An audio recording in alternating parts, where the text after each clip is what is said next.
नमस्कार दोस्तों, आप सभी ने दी केरला स्टोरी नाम की फिल्म देखी होगी।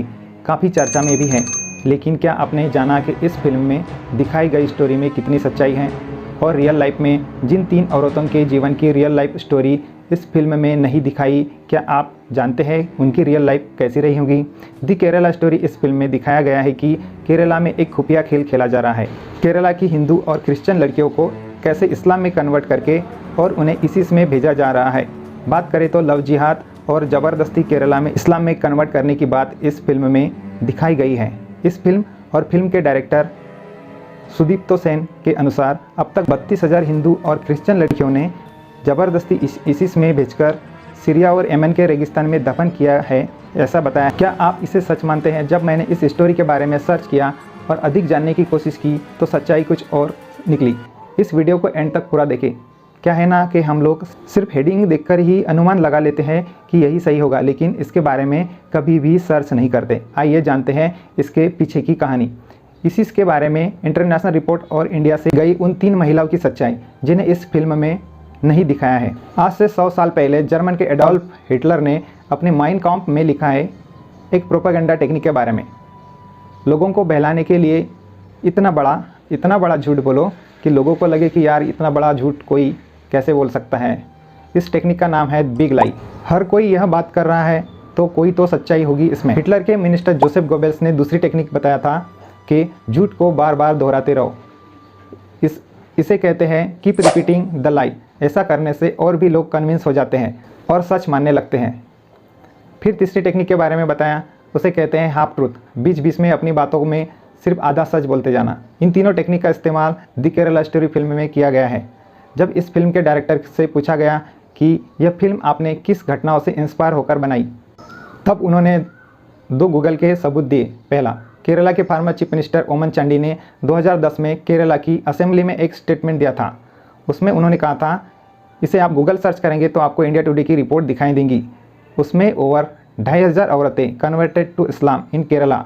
ओमन चांडी वगैरह, यह बात तो सही है। फिर एक farmer chief minister BS Achuthanandan ने कहा था अगले 20 साल में केरला इस्लामिक स्टेट बनने वाला है। इसे भी आप गूगल सर्च करते हैं तो यह एक वीडियो के साथ दिखाई देता है। इसमें भी कहा गया है, इस फिल्म के टीजर में भी दिखाया गया है कि एक लड़की कहती मैं फातिमा हूँ, मैं अफगानिस्तान के जेल में हूँ। इसे भी आप गूगल सर्च करेंगे तो द हिंदू मीडिया का आर्टिकल दिखाई देगा।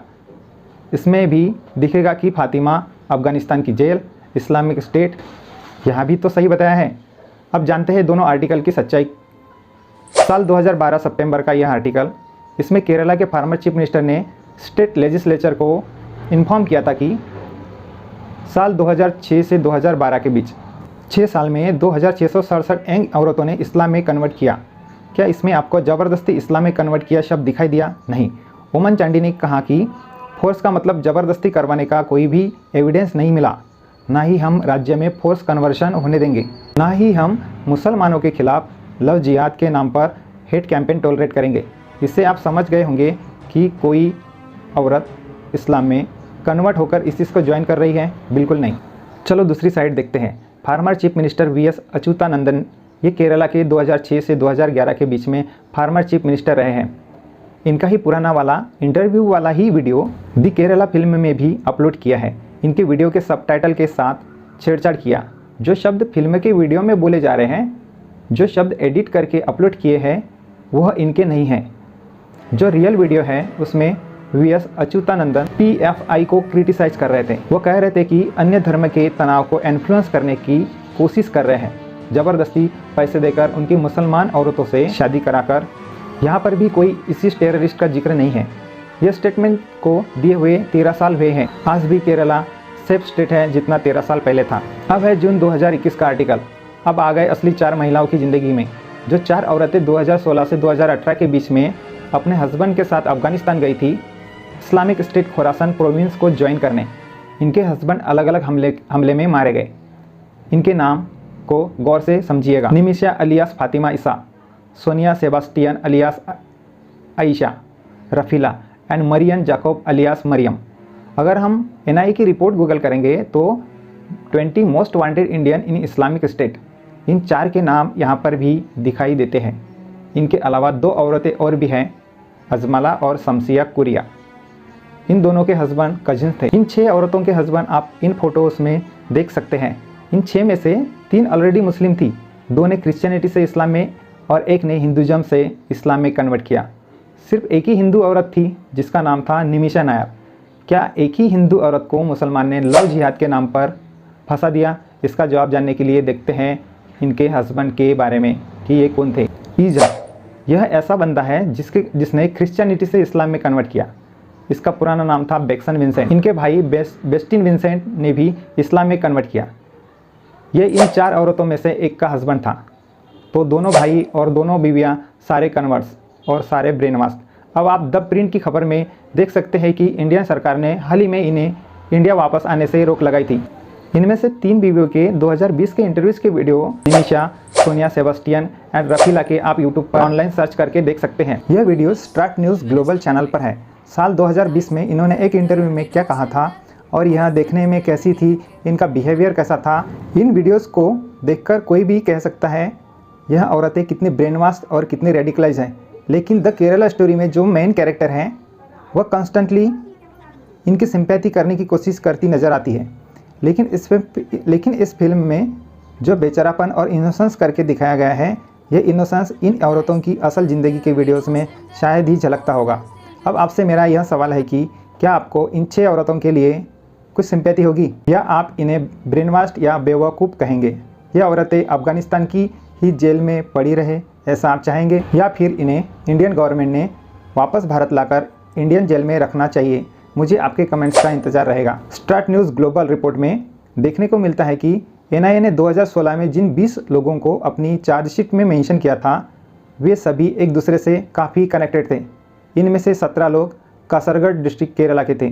2016 की इंडिया टुडे की रिपोर्ट में लिखा है कि ISIS को ज्वाइन करने के लिए एक सिंगल अकेला आदमी नहीं तो पूरा का पूरा परिवार गया, जिसमें हस्बैंड, वाइफ और चिल्ड्रंस भी शामिल हैं। 2016 की इंडिया टुडे की रिपोर्ट बताती है कि ज़्यादातर इंडियंस महाराष्ट्र, कर्नाटक और तेलंगाना से रिक्रूट किए गए, ना कि केरला से। लेकिन फिल्म में सिर्फ केरला को ही बदनाम कर दिया है। दोस्तों, एक बात ज़रूर समझ में आती है कि ISIS ज्वाइन करने के लिए ब्रेन वॉश किया गया है, कुछ तो बड़ी प्रॉब्लम है। और आगे स्टार्ट न्यूज़ ग्लोबल में लिखा है कि 2016 से 2018 तक 60 इंडियंस ने इस्लामिक स्टेट ISIS को ज्वाइन करने के लिए अफगानिस्तान ट्रैवल किया, जिसमें 26 मेल्स, 13 वीमेंस और 21 चिल्ड्रंस थे। इससे यह समझ आ रही है कि कुछ तो बड़ी प्रॉब्लम है जो इन्हें ब्रेन वॉश और रेडिकलाइज करके आतंकवाद करवाने के लिए ISIS में ज्वाइन करवाया जा रहा है। द केरला स्टोरी फिल्म में दावा किया गया है कि ऐसा 32,000 औरतों के साथ किया जा चुका है। आइए इसके आंकड़े देखते हैं। Vladimir Bronko, under secretary general of the United Nations office of the counter terrorism, Syria और इराक में कन्फ्लिक्ट्स को ज्वाइन करने 110 देशों से 40,000 टेररिस्ट फाइटर गए। 40,000 110 देशों से। एक और एस्टीमेट दिया है 2018 में ICSR ने, the International Centre for the Study of Radicalisation of King's College of London. 41,490 लोग 80 अलग अलग देशों से ISIS से एफिलिएट थे। इनमें से 79% आदमी, 4% औरतें और 17% बच्चे थे। 2020 में अमेरिका की ब्यूरो ऑफ काउंटर टेररिज्म ने एक रिपोर्ट पब्लिश किया। इस रिपोर्ट से यह सच सामने आता है कि दुनिया भर के अलग अलग देशों से 40,000 से 42,000 फॉरेन टेररिस्ट ISIS को ज्वाइन करने गए। तो फिर इनमें से इंडिया के कितने हैं, यह सवाल आता है। अमेरिका की the bureau of counter terrorism of the US ने 2020 में एक कंट्री रिपोर्ट पब्लिश की। इसमें कहा कि NIA ने सितंबर 2020 तक 34 केसेस इन्वेस्टिगेट किए थे। ISIS को ज्वाइन करने में 160 लोगों को इंडिया में अरेस्ट भी किया गया था। कंफर्म करने के लिए एक और चेकिंग देख लेते हैं। एक और सोर्स है ORF का, ऑब्जर्वर रिसर्च फाउंडेशन की अक्टूबर 2019 की रिपोर्ट।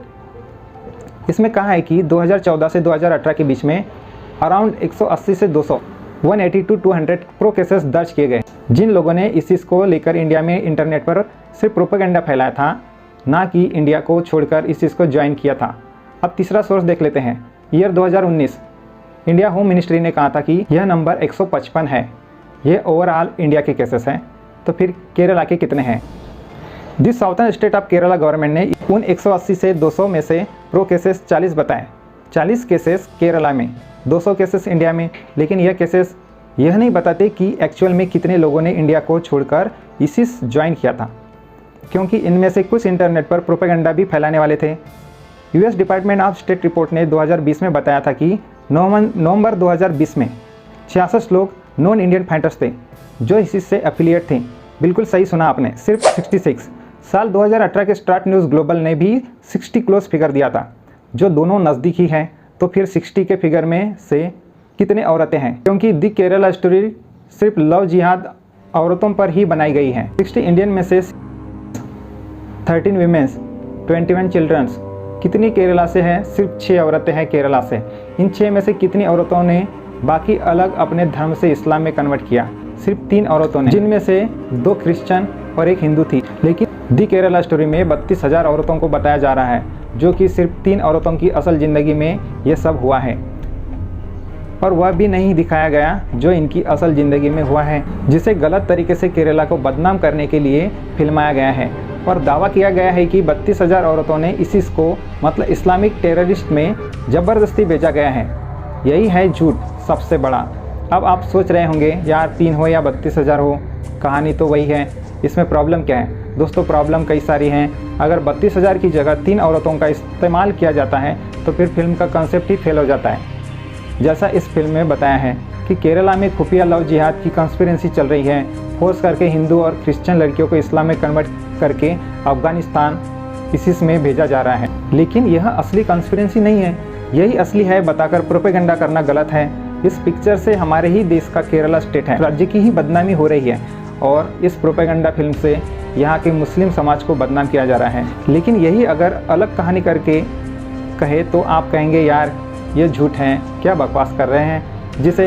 जैसे एग्जाम्पल से आपको समझाते हैं। 4 जनवरी 2023 की इंडिया टुडे की रिपोर्ट। चलती हुई फ्लाइट में 3 इंडियन सिटीजन्स ने एयर इंडिया की फ्लाइट में किसी महिलाओं पर पेशाब किया। अगर इनके ऊपर अमेरिका या जापान जैसा देश फिल्म बनाए इंडिया रिपोर्ट के नाम पर और दिखाया जाए कि इंडियन तो फ्लाइट में औरतों पर पेशाब ही करते रहते हैं, ऐसा अब तक 32,000 केसेस हो चुके हैं जिन इंडियन सिटीजन्स ने पेशाब किए हैं, तो कैसा लगेगा आपको? लेकिन फिल्म बनाने वाला कहे 32,000 नहीं यार, सिर्फ 3 लोगों ने ही पेशाब किया था, ये जस्टिफाइड है। क्या रिस्पांस होगा आपको? कोई सेंस है इस बात की? अन्य देशों की रिपोर्ट देखेंगे तो बड़ी शॉकिंग नज़र आएगी। अलग अलग देशों के आंकड़े के मामले में दोस्तों इंडिया में सिर्फ 66 का आंकड़ा है, जैसे मैंने बताया था, जो इसिस के प्रोपेगेंडा के शिकार हुए थे। 2016 की ये रिपोर्ट के अनुसार बाकी देशों की संख्या देखें तो फार्मर सोवियत रिपब्लिक से 7,000, रसिया से अबव 2,500, फ्रांस से अबव 1,700, जर्मनी से 760, यूके से 760, बेल्जियम से 470। ये संख्या इंडिया से बहुत ज़्यादा है। इंडिया में 66, वो भी प्रोपेगेंडा के शिकार। बाकी देशों के मामले में सबसे ज़्यादा मुस्लिम जनसंख्या में इंडिया तीसरे नंबर पर है। फ्रांस, यूके, जर्मनी जैसे देशों के मामले में सबसे ज़्यादा मुस्लिम इंडिया में ही रहते हैं। सबसे कम इसिस के लिए रिक्रूट किए गए इंडिया में से, और बाकी देशों की मुस्लिम जनसंख्या इंडिया से कम है, लेकिन वहाँ से रिक्रूट इसिस के लिए काफ़ी ज़्यादा है। दोस्तों इंडिया का अगर रेशो देखेंगे पर मिलियन पीपल तो 0.5 पर मिलियन है। ये रिपोर्ट देखिए बाकी देशों की पर मिलियन में। फ्रांस में 18, बेल्जियम में 40 और जॉर्डन में 315। क्या ये रिपोर्ट्स को फिल्म बनाने वाले ने कभी दी केरला स्टोरी फिल्म में दिखाया है? दोस्तों कुछ लोगों को बड़ा मज़ा आता है अपने ही देश के किसी राज्य को बदनाम होते हुए देखने में। फिल्म ने 200 करोड़ की कमाई कर ली है, जिसमें मानने और ना मानने वाले भी व्यूवर्स होंगे, लेकिन एक प्रोपेगेंडा फिल्म ने बदनामी के साथ 200 करोड़ की कमाई कर ली। फिल्म बनाने वाले तो सोचते होंगे कि कोई कटोरा पकड़कर भीख मांगे और फिर फिल्म देखे, लेकिन उसकी तो झोली भरते रहें। लेकिन एक प्रोपेगेंडा फिल्म ने बदनामी के साथ 200 करोड़ की कमाई कर ली। दोस्तों हमारे देश की सेना ने ऑपरेशन पिजन नाम से NIA और IB ने एक मुहिम चलाई थी देश के नौजवानों को इसी से बचाने की। टाइम्स ऑफ इंडिया की रिपोर्ट 350 वल्नरेबल मलयाली यूथ को आइडेंटिफाइड किया था, जो वेल एजुकेटेड थे, जो परस्यूइंग इंजीनियरिंग और मेडिसिन में थे। केरला पुलिस ने साइलेंट लॉन्च करके डी रेडिकलाइजेशन प्रोग्राम चलाया इस देश की यूथ को बचाने के लिए। ये एक ग्रेट जॉब था हमारे ऑफिसर्स का। शायद ही आप लोग इसे जानते होंगे, लेकिन हमारे प्रधानमंत्री जी ने इस ऑपरेशन को बताने की जगह पता है फिल्म का प्रमोशन किया अपनी रैलियों में। यह हमारे देश का दुर्भाग्य है। दोस्तों वीडियो बहुत लंबी हो गई, लेकिन झूठ का पर्दाफाश करने के लिए सच जानना भी बहुत ज़रूरी था। आपने एंड तक वीडियो देखी, इसके लिए आपका दिल से शुक्रिया।